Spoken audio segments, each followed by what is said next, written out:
In incorporation of companies, there are so many steps. We will discuss all the steps one by one. First, name availability. Section 4.4 says that application for name availability should be given in form number INC 1 with the fees and with the proposed name of the company. Section 4.2 says that name shall not be identical or it should not resemble to the existing name of any existing company. The name should also not be an offense or it should not be a desirable in the eyes of law.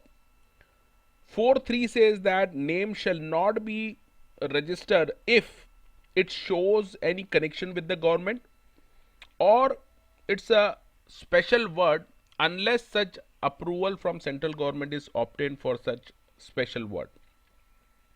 4.5 says that ROC may reserve the name for 60 days from the date of application. So once the name has been approved by the ROC will reserve this name for 60 days, and within 60 days the person will have to file the incorporation paper. The second stage in incorporating a company is to prepare the memorandum of association and article of association.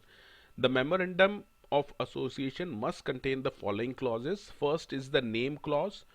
The name of the company should be mentioned in the memorandum along with the word private limited or limited as the case may be. Second clause is the state clause. You have to name the state in which registered office of the company is going to be situated. Third clause is the object clause, means the activities which the company wants to pursue. After that, there will be a liability clause.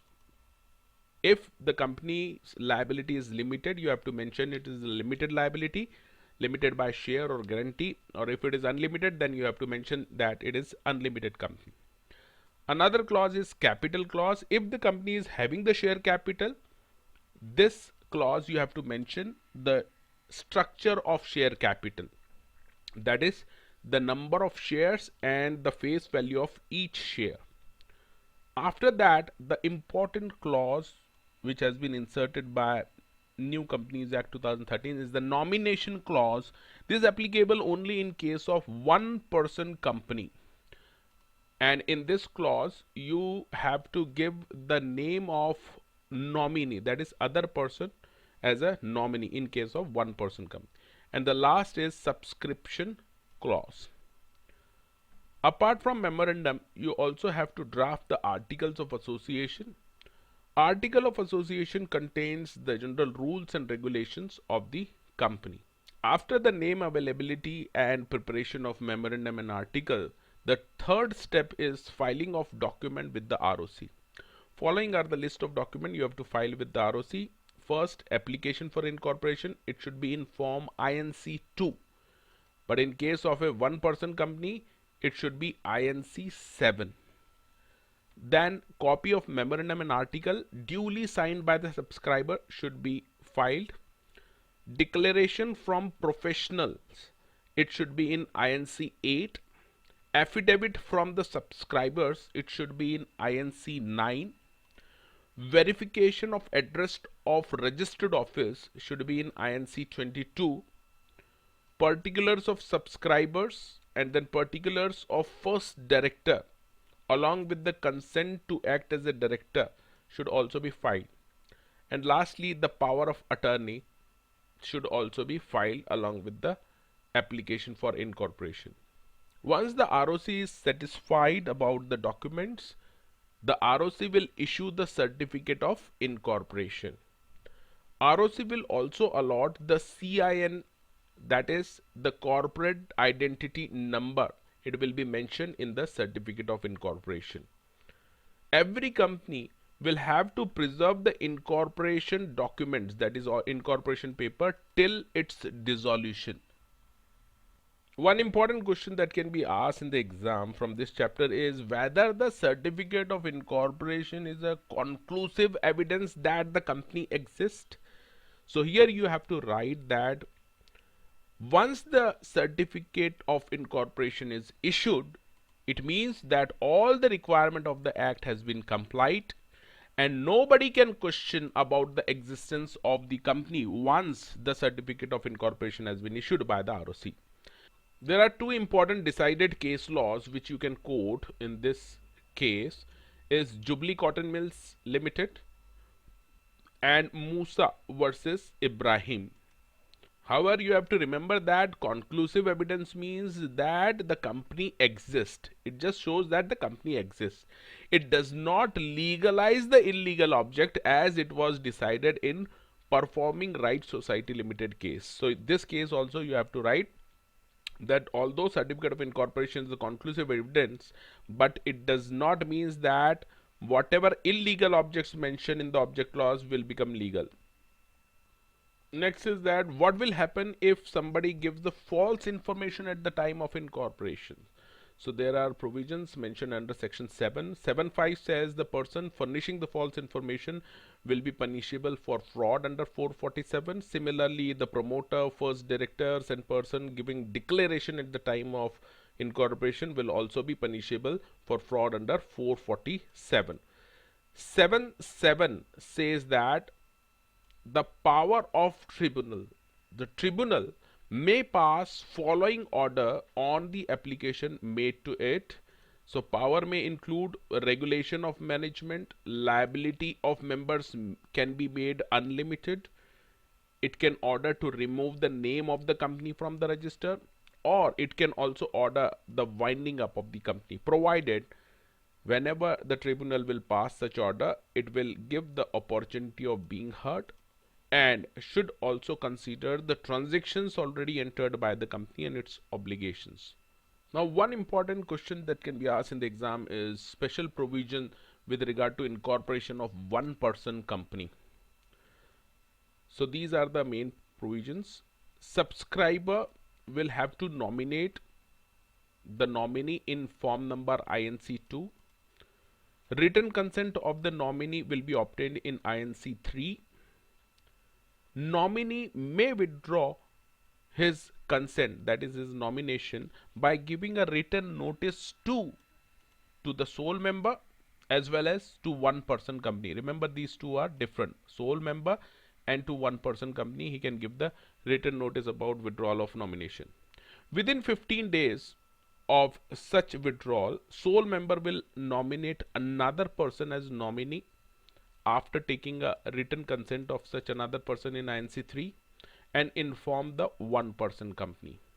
Within 30 days of withdrawal of nomination, the company will file form number INC4 with the ROC intimating the withdrawal of consent by old nominee and consent of new.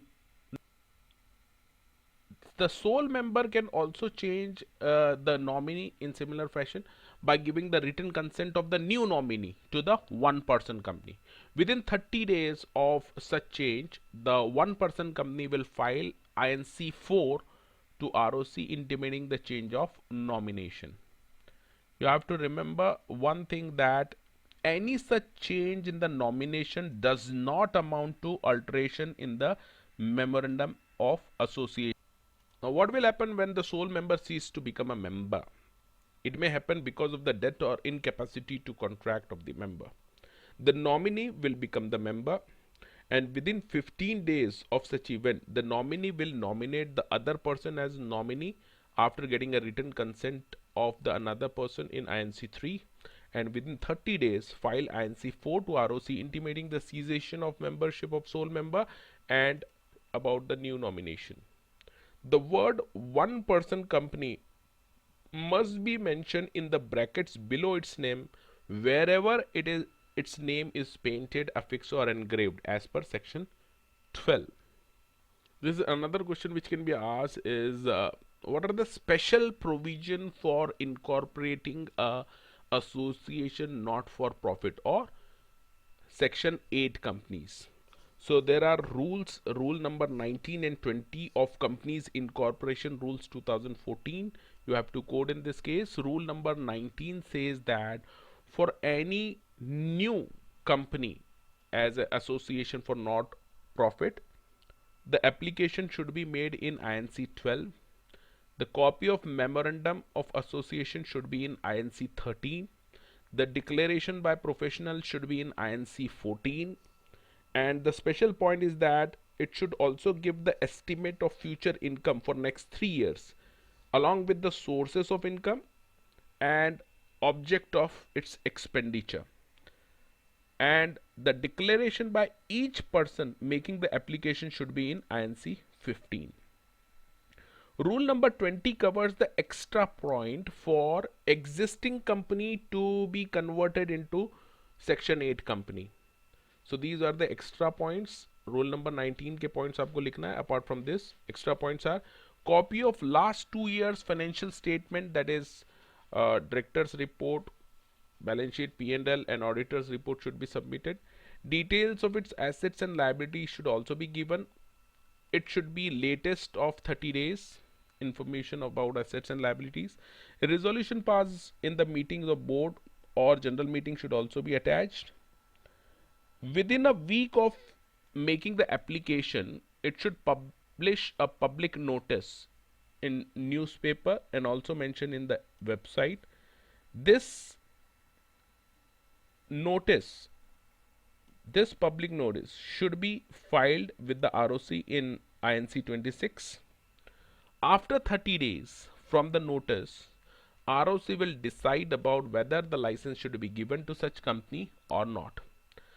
And the licenses must be given in the form number INC 16 and INC 17. So these are the important provisions relating to incorporation of non-profit association, section 8 companies. And if you have any doubt, you can ask and call at this number, and don't forget to revise and give the test.